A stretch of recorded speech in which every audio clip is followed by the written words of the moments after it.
Hi, welcome to the 14th episode of Peace Matters, a podcast on contemporary geopolitics and international relations. My name is Marina Hušća. I am researcher and project manager at the Vienna-based International Institute for Peace. Before we continue with this episode, I would like to say big thanks to our former partner Ponto for their invaluable contributions to this project.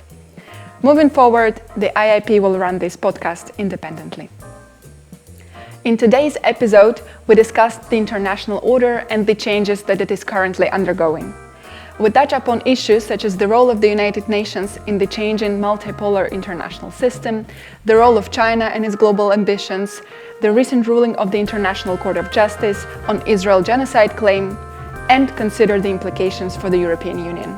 I'm talking to Angela Kane, former Under-Secretary General at the United Nations and Vice President of the International Institute for Peace, and Ralf Janik, lecturer at Sigmund Freud Private University, international law expert, and IIP Advisory Board member. I hope you enjoyed this discussion. So we are talking today about a huge topic, which is the international order and how it's changing nowadays.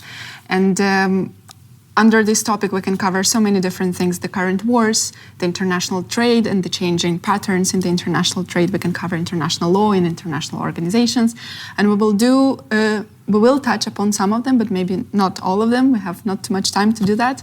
But maybe for starters, I would like to ask you a bit to share your personal experience. You are experts in your fields, and how do you actually perceive this change of international order in your daily work, so to say? Angela, why don't we start with you? Okay, I think, as you said, it's a huge order to talk about, the international global order and how does it affect. I wouldn't only limit it to sort of saying what's the expertise in my field, because I've worked in a number of fields, both in international politics and at the UN, and also in arms control and non-proliferation. But I have seen huge changes, particularly in the last 10 years, I would sort of say. And we've always had like various changes going on, like, for example, in the 60s with the African independence wave that came upon when many countries became apparent. But now what we have seen in the last decade is really the rise of China as a global power on par with the United States. We are no longer in a unipolar world, which the United States always dominated.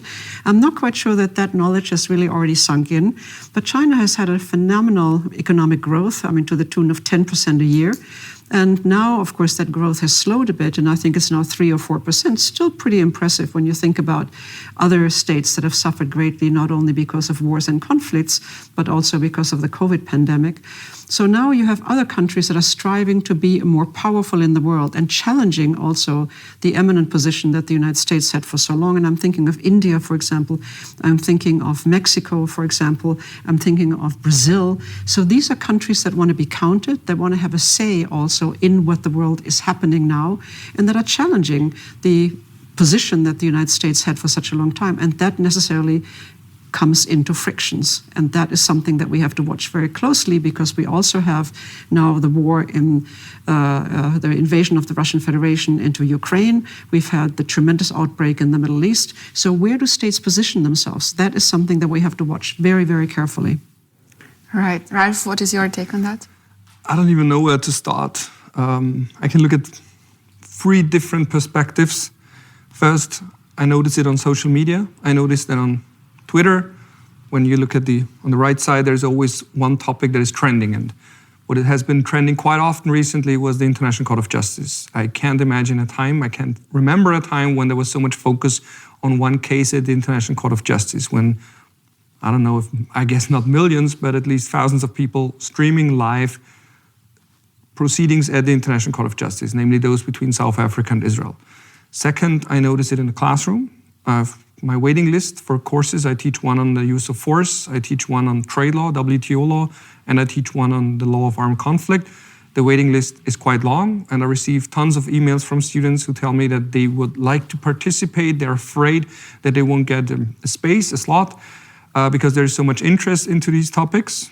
And third, I notice it in public. I notice that friends of mine who are not that interested in international politics all of a sudden ask me, so what about this dispute between Russia and Ukraine, or that dispute between Israel and Palestine? Is Palestine a state? What is the difference between the International Court of Justice and the International Criminal Court? So all of a sudden, debates that were usually only being held in nerd cycles or cycles of experts or people with a high interest in international politics are all of a sudden reaching private homes, private discussions that I'm having with family, with friends. So these are 3 different points of view that I've had and how I experience a tremendous increase in interest into such topics. All right.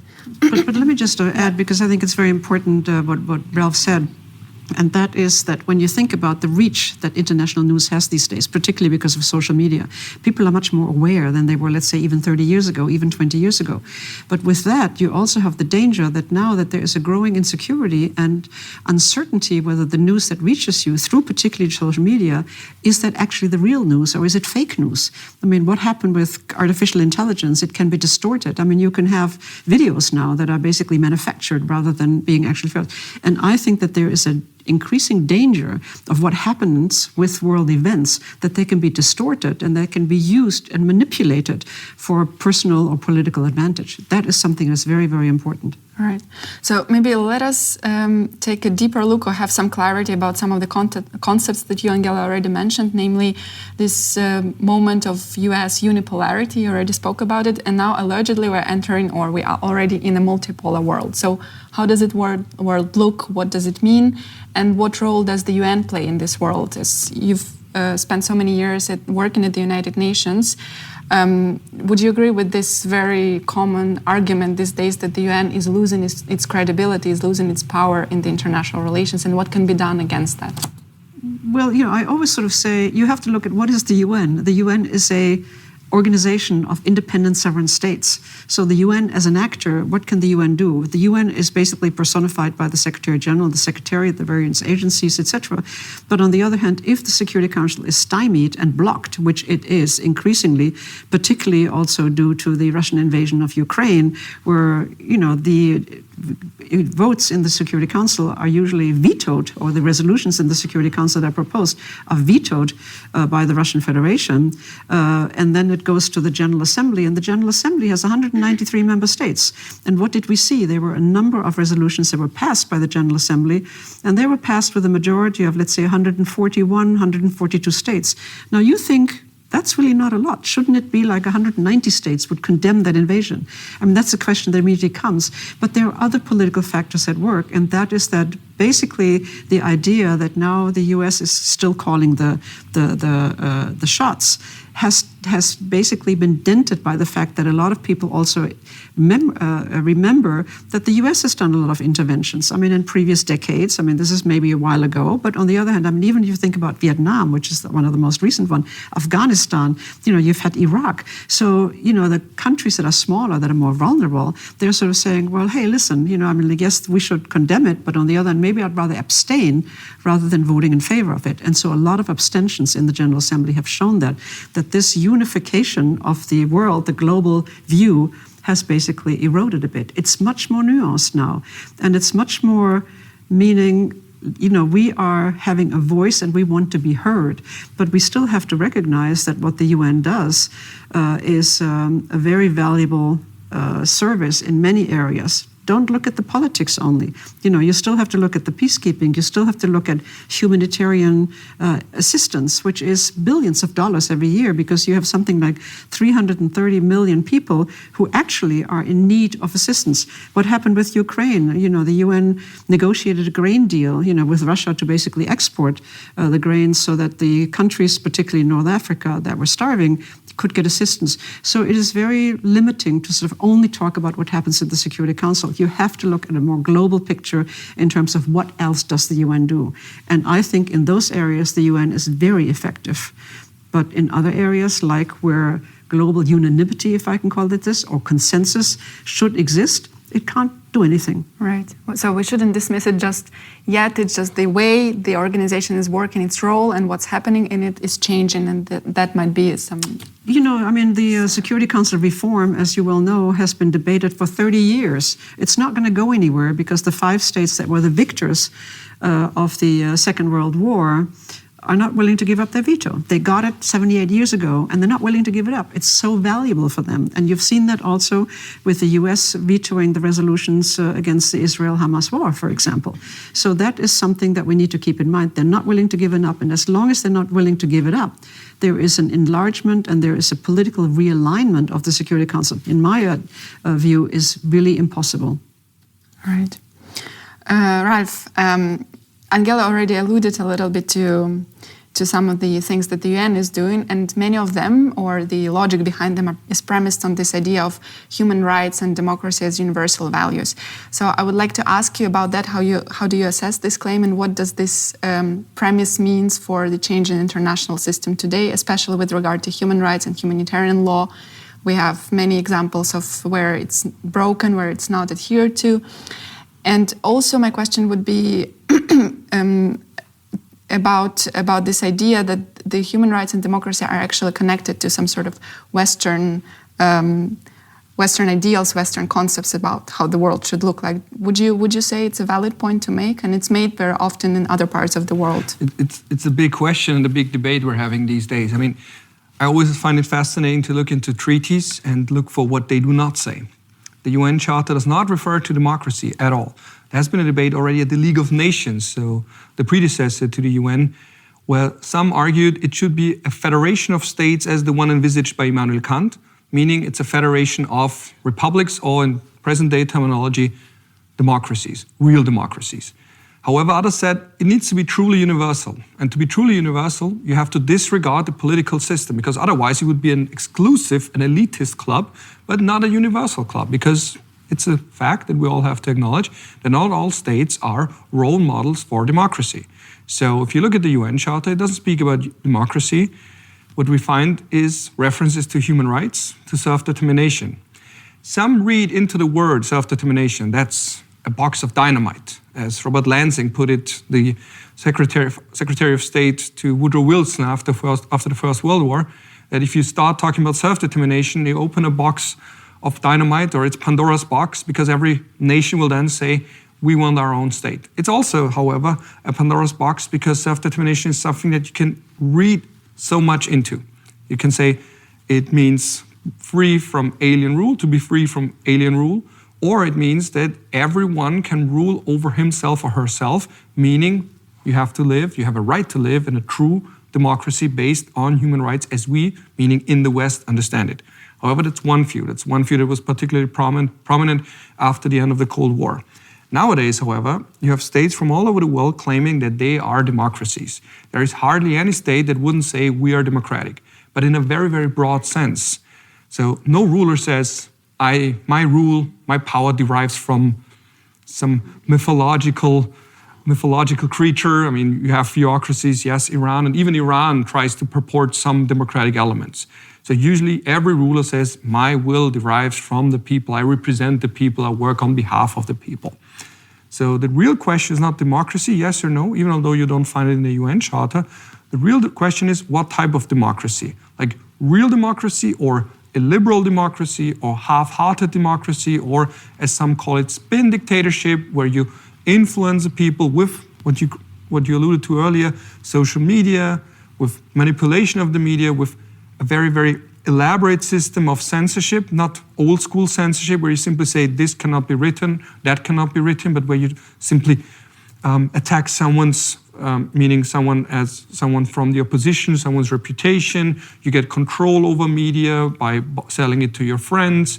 So we have a much more elaborate scheme of distorting democracy and of spin dictatorship nowadays. So where dictators do not claim to be dictators, but simply say, I work on behalf of the people, and if I'm being attacked from other states, in particular Western states or the US, they don't attack me as a person, not because I'm corrupt, obviously I'm not, but they attack you as a state, the people. It's the trick that we find with Erdogan, with Viktor Orban, with almost every leader. They don't say that they attack me as a person or my clique or my friends. They attack you, the people, they attack the state. So they say, I am equal to the state. Erdogan is Turkey, for example. And there are countless others. It's just the first that came to my mind. Russia is Putin, and so on and so forth. I think that's an important point. Let me just underline that, because Even a dictator will say, I'm a democrat, because no one wants to say and label him or herself as someone who is an autocratic ruler. But there is a yearly lineup, basically, of democracies that comes out from The Economist every year. And I think that right now they have only declared 12 countries as democracies. And even the United States, again, Trump in his campaign is sort of saying, well, I want to make America stronger again, or make it great again, and it's all for you, the people, because you're the ones who've been suffering from the migration and, the other terrible policies that have been incorporated by the Democrats. But on the other hand, even the US now is a flawed democracy. And, you mentioned Turkey, you mentioned Orban. Look at Poland, for example. I mean, even in Europe, we don't have all perfect democracies. And I think that this is a trend that is extremely, extremely dangerous because it's accelerated so much in the last couple of years in particular. Everyone wants to have a strong leader. And unfortunately, a strong leader very often now translates into an autocratic leader. And that I find extremely dangerous. Right. In political science, I think we like to speak about norms determining the rules of an order, right? So in the current order, or in the order that we knew from the last decades, democracy was kind of what you wanted to achieve, right? So everyone, even Russia, even China, they all say that they're democracies, therefore. But then I would like to follow up on my question about other attributes of this system, which is international law and international humanitarian law in particular, with the concept of democracy being emptied out through this over usage. What does it mean for those regimes, for the international humanitarian law in particular?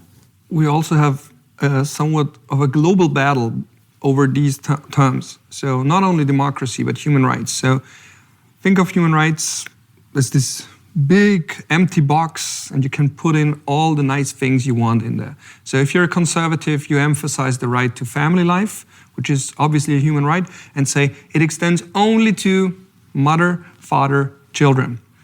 Progressives would then read into it a broader definition of the family, saying it can also apply to remarried mothers and remarried fathers or homosexual couples. So we have a culture debate and identity politics debate that is also circling around human rights terminology. So, and that's why, just like with democracy, every leader, every government can always claim to represent human rights, to fight for human rights, simply because they have a different definition of specific human rights. The same goes for right to freedom of religion, where you can say, okay, we want to protect our religion from foreign influence. And this is not a fight against human rights. No, it's a fight for human rights, for the human right to adhere to Islam, to Christianity, whatever religion you could think of. So you can use human rights and human rights terminology as a sword in all these culture debates and identity politics debate. But however, and I really try to get away from all these accusations that human rights are Western-centered and it's a Western idea, because the basic idea always is, and it goes back to John Rawls, is imagine yourself in a society and you don't know where you will end up. What do you want the society, the state, to look like? So if you're in a Christian majority state or a Muslim majority state, however, how do you want to live if you are a Christian minority in an Islam majority state, or vice versa? So this is what human rights try to achieve. It doesn't say that the best life imaginable or possible, or you have to be 100% tolerant, but it tries to set up a state, a society that is at least provides a minimum fairness and justice for everyone who lives inside of a given state. This is the promise of human rights, and this is the powerful idea of human rights. However, what some don't like, if they talk about human rights, is the fact that it also means giving something to your enemies or to positions or views that you don't like. So everyone is using human rights for his or her own cause, but doesn't seem to accept, or many don't seem to accept, that human rights are also there for those you don't like and whose views you do not share. And then when it comes to humanitarian law and the law of armed conflict, just on a side note, there's even more powerful, because there you don't need all of these debates. When it comes to the law of armed conflict in particular, it doesn't look at what type of state it is, what type of army it is, what are the cultural values. I think the law of armed conflict is possibly the most universal of all, because it simply says two so-called cardinal principles have to be accepted and adhere to. No unnecessary suffering.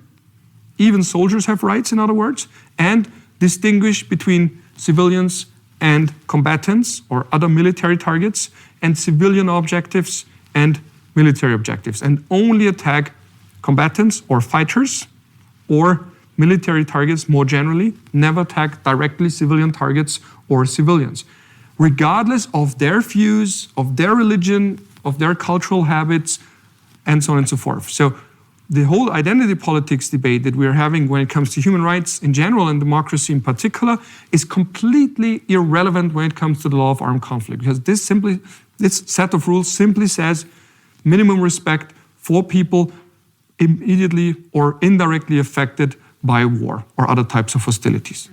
So I take from that it's not about the set of rules or human rights per se, what they're advocating, but it's about how they're maybe utilized by the actors in international relations and what they use them for. Yeah.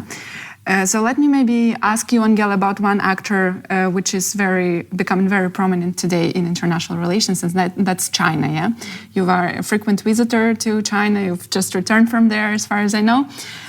My question is very short. What does China want from this new international order? How does it see itself in it? Yeah, we heard a lot about the peaceful rise of China before, but it seems to be changing. What I found interesting to see over the years is that when we talk about the United Nations, China, even 10 years ago, had a very small percentage of contributing to the UN budget, the regular budget that everyone is assessed as a member state, based on their economic position.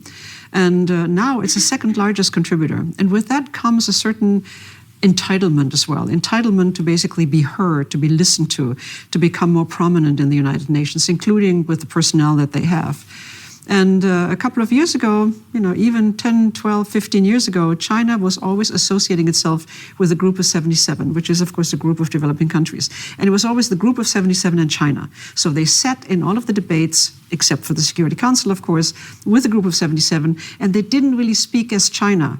They spoke as part of the Group of 77 and made statements that were made on behalf of the Group of 77 and China. That's extremely important, and that's gone. That is totally gone. What I find interesting is that China now wants to be a world player. It is not willing to, let's say, accept a secondary position. It wants to be seen on a par, eye level, with the United States. And it is, because it's become so powerful. But there's an interdependency between the two states. They're both dependent on each other. I mean, the US depends on China, and China depends on the US, whether it's trade or other thing. What I find interesting to see, and you just mentioned the human rights. In China, you don't mention the word human rights. It's not a word that anyone wants to be used, anyone wants to be seen to be used. It's called harmony. So again, there is an interpretation as to what does human rights mean.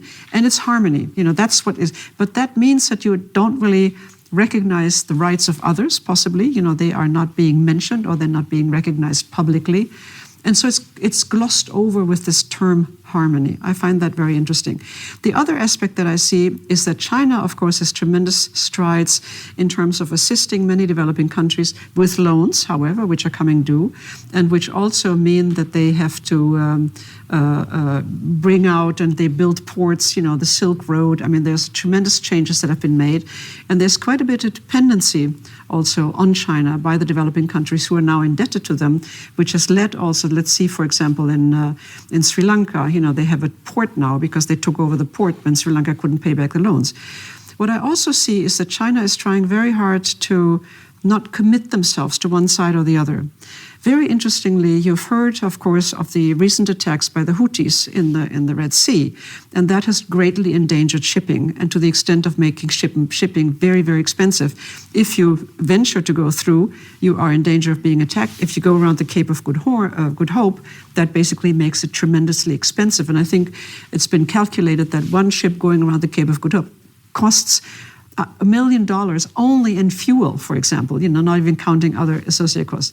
Now, I find that very interesting because who actually starts to do something about that? Who has the largest fleet? That's basically the United States. And I think that there's one also a Navy ship from the UK. So they're trying to bring some order and protect what's happening in the Red Sea. Excuse me, where's China? China is dependent on that same passageway.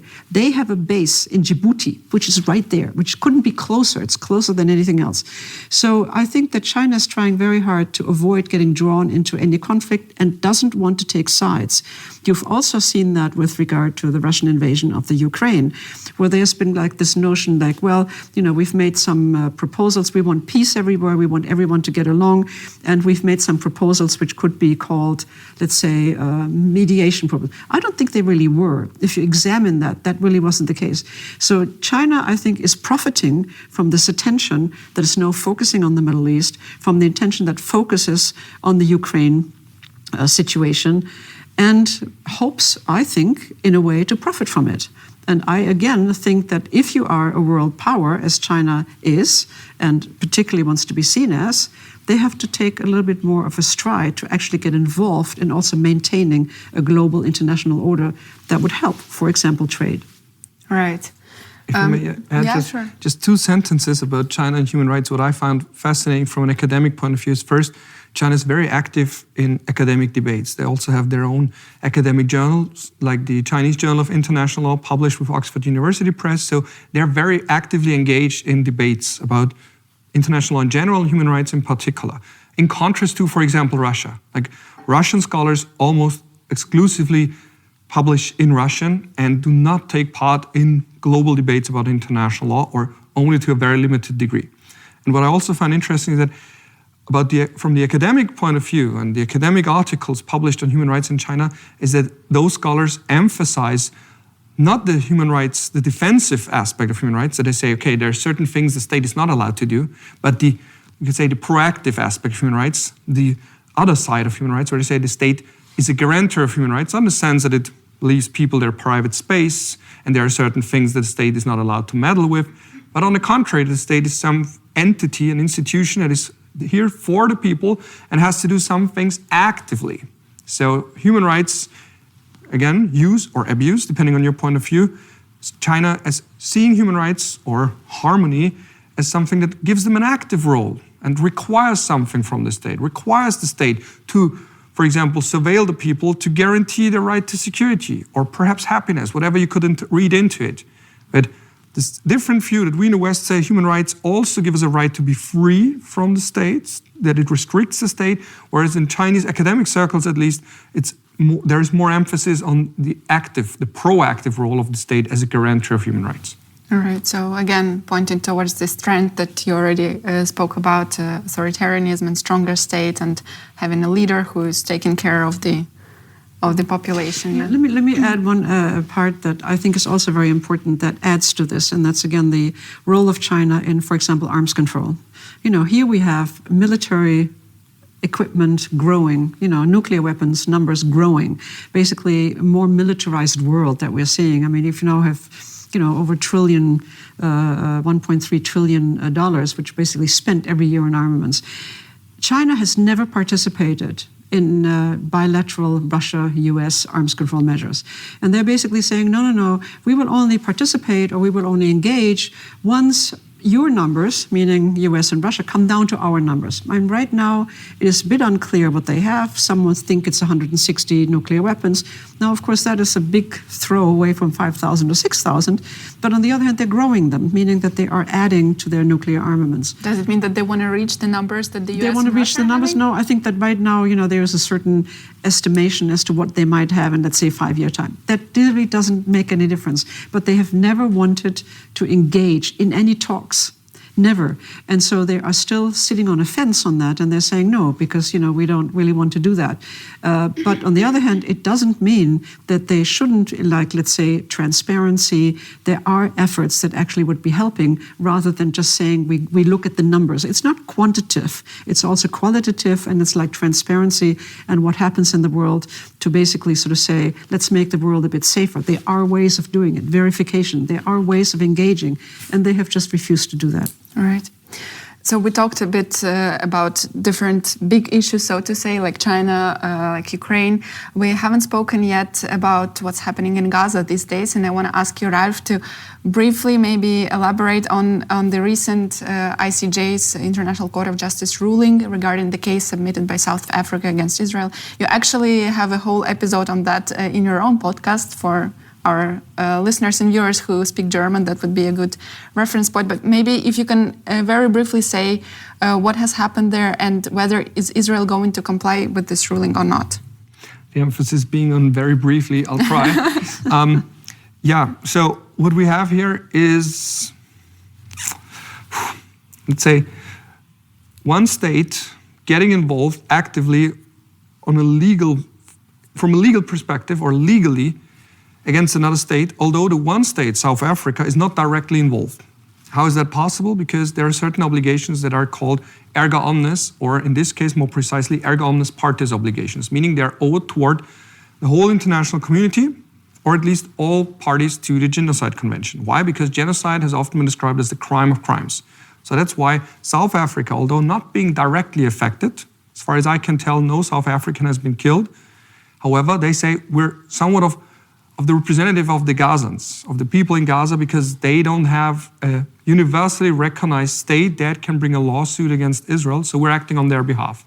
We're their agent, so to say. We're their representative in the global sense at the International Court of Justice, the principal judicial organ of the United Nations. So there are two questions that we have to ask at the very beginning of every case. First, does the court have jurisdiction?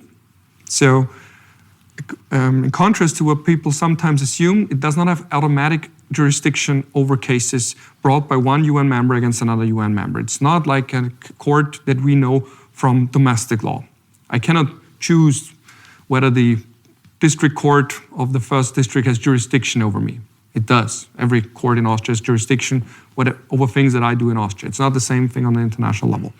The second question we have to ask is the case admissible? And does the party that has brought the case, that has issued submission, has made a submission to the International Court of Justice, does it have standing? So does it have a legal interest in the case? So in the first phase, what the other party often tries to do is to say, we dismiss it. We don't think that there is any standing. We don't think there is a dispute. We don't even want the International Court of Justice to be involved. We could see that also in the dispute between Russia and Ukraine. We could see that back in the 1980s, Nicaragua and the US. Why? Because one party usually doesn't want first world attention because they know that there's something fishy or they know that they're going to lose in the eyes of the international community. And second, they don't want the court to issue a ruling that goes against their interests or that says you have indeed violated a certain treaty, in this case, the Genocide Convention. What happened now, recently, is that the court didn't yet say that it has jurisdiction, but it said it has prima facie jurisdiction. So it cannot say at the very beginning, say that this is a completely absurd submission by South Africa, we're not going to deal with it. It said that there is some merit to it. So in the initial phase, we cannot say that this is meritless and we're deleting the case from our list of cases. So what it also did was it issued so-called provisional measures, which are binding. It didn't order a ceasefire. Some argue it can't legally because it would have to order a ceasefire for both parties. However, only Israel is involved in the dispute. Hamas isn't because Hamas is not a state, obviously. So it did say, however, Israel has to do more and everything it can to prevent genocide.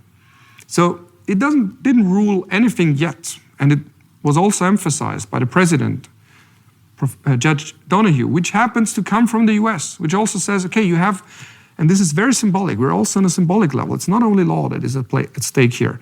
We have a US judge reading out the provisional measures and saying that Israel has to do what it can to prevent genocide in Gaza. And also that the criminal courts and the attorneys, the state attorneys in Israel and its criminal system has to do what it can to, for example, act whenever someone is inciting genocide, calling for genocide. And that doesn't only include members of the government, but every single individual, every Israeli on Twitter, every commentator in any newspaper you could think of. So will Israel do that? Will Israel do that? I don't know. What I do know and what I did see, however, is that Israel has reacted to it. So Benjamin Netanyahu, right after the provisional measure, said Israel has respect for international law.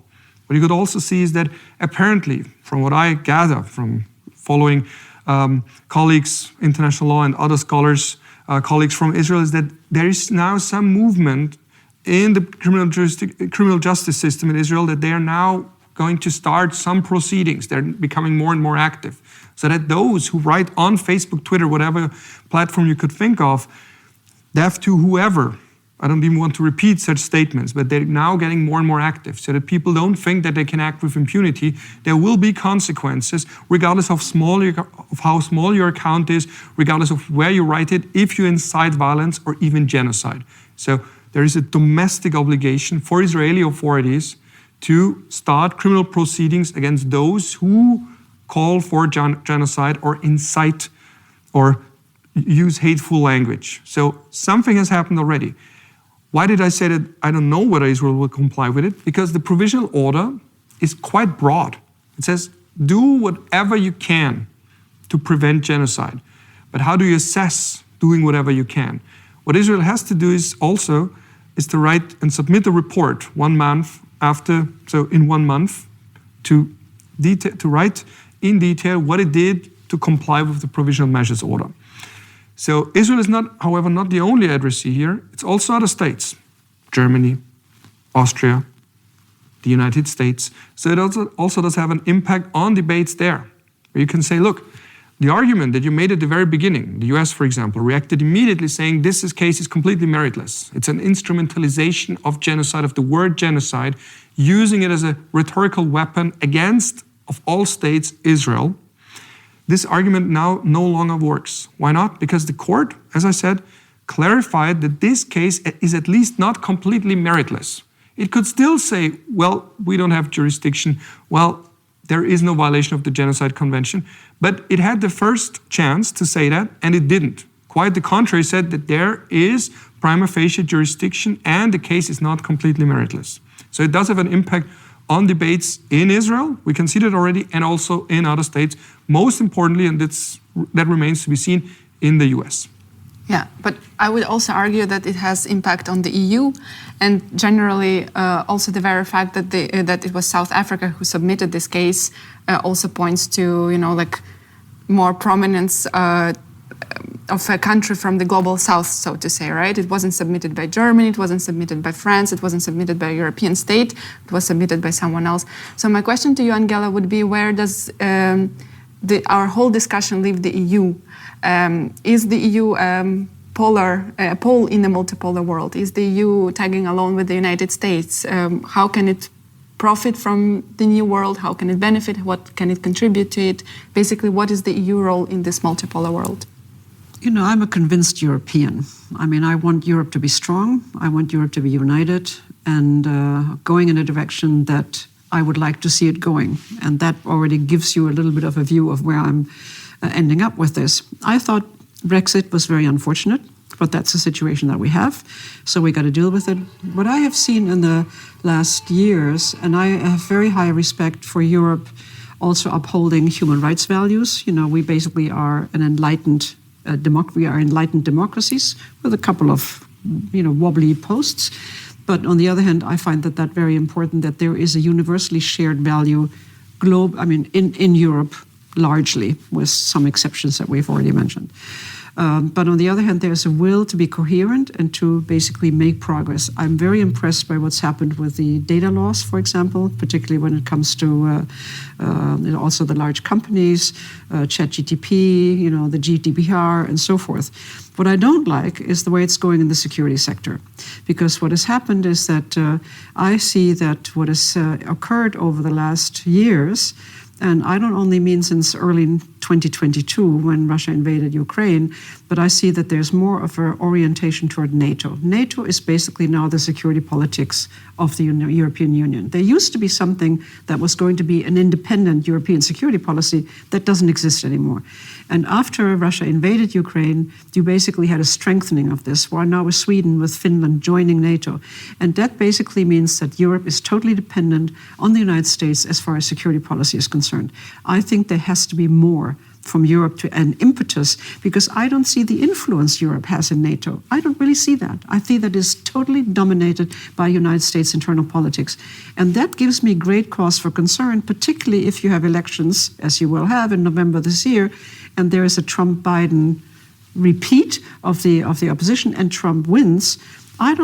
I think that Europe has to make more of an effort to sort of say, where are we? Where are we as the partner, in NATO? Where are we to determine? Because what is happening is those wars are not being fought in the United States. They're being fought right on the European continent. So I think that is something that I'm very concerned about, where I would like to see more happening. And I also find that when it comes to European Union has elections in June, very important. I know that Ursula von der Leyen is up for re-election, as are many other people, that there has to be more of a discussion also. What is the UN doing? What is the EU doing? Admitting Ukraine, admitting Moldova, where's the discussion on that?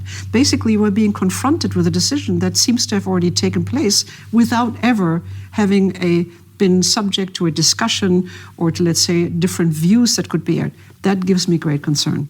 Right. I want to wrap up this discussion on this final question that you already, Angela, referenced in your statement right now, which is that in 2024, lots of people around the world are going to the polls. About half of the world's population is actually having elections. It's a very interesting situation, and I would like to ask you, what would be your interest in those elections? What maybe 3 to 4 things that you would watch for over this 2024 election cycle? Ralf. Wow, big question. So, being an Austrian, I'm obviously interested into the Austrian elections, although they do not play such a big role, obviously, in international relations. But I also think that Austria, from an obviously biased perspective, was some sort of an early proponent or early example of the influence of populism, like starting with Jörg Haider already 35 years ago. So it is somewhat of a place to watch, also because it might have an influence on Germany, because the far right in Austria is in constant exchange with the far right in other countries, and in particular in Germany. So even for non-Austrians, this is something interesting to watch. How far can you go with a party that has positions that are often anti-science, anti-migration, even anti-EU, to the degree that they say we want exit, so we want to leave the European Union. So it might be a small country, but I think it stands somewhat representative for larger countries as well. The other one is obviously the US. So much has been said about it that there's no need for me to add anything to that. And the last ones were already held. Those were the ones in Taiwan. Why Taiwan? For the obvious question, the obvious elephant in the room, what is happening there affects Europe. And I do remember well when Macron said was somewhat reluctant to say, okay, we will act in solidarity with the US with whatever happens in Taiwan, we won't. So this is something to watch, obviously, but this has been something to watch for the last 10, 15, probably more years. So these are the 3 elections. One of them already held, Austria because of my bias, and the US because it's so painfully obvious that we're all watching what is happening there. Yeah, thank you. Angela, would you? I think those are excellent points, and I would totally agree with them. I want to have one issue, and that is basically I want to express my hope that more younger people vote. I think that right now voter participation usually hovers around 60% or something like that in a lot of countries. And what we have seen, and that gives me some encouragement, is you've had a lot of demonstrations against the right wing, particularly in Germany, against the AfD.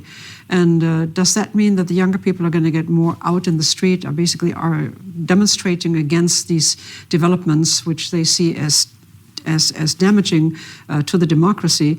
I'd like to see that, and I'd like to see them actually get more engaged. I think what has happened is that politics has become a little bit of a dirty word, and you see a lot of politicians, they're like what we call in German Berufspolitiker. Like they're there, like they enter early and then they never leave. But I would like to see also more people who are coming from business, who have actual experience, where they've worked. They've not only done politics, but they've actually been more involved. And I think that because it's so harsh to survive under the Klieg light of scrutiny, as what have you done in your life, and maybe there's been something that you need to be afraid of to have revealed. But I would really like to see not only a professional politician side, but I would like to see much more involvement of younger people. And that is not only here in Europe, but it's also particularly in the United States, where you see the whole political establishment, including the presidents running, are geriatric, I'm sorry to say. They are. The median age of senators are like in the high 60s or something. That's really very high of concern to me. younger people need to get involved in politics. Excellent point to end this discussion with. Thank you very much for your insights. This was episode 14 of Peace Matters, podcast on geopolitics and international relations. You can find us on Spotify, YouTube, and Apple Podcasts. Please subscribe and check out our other content as well.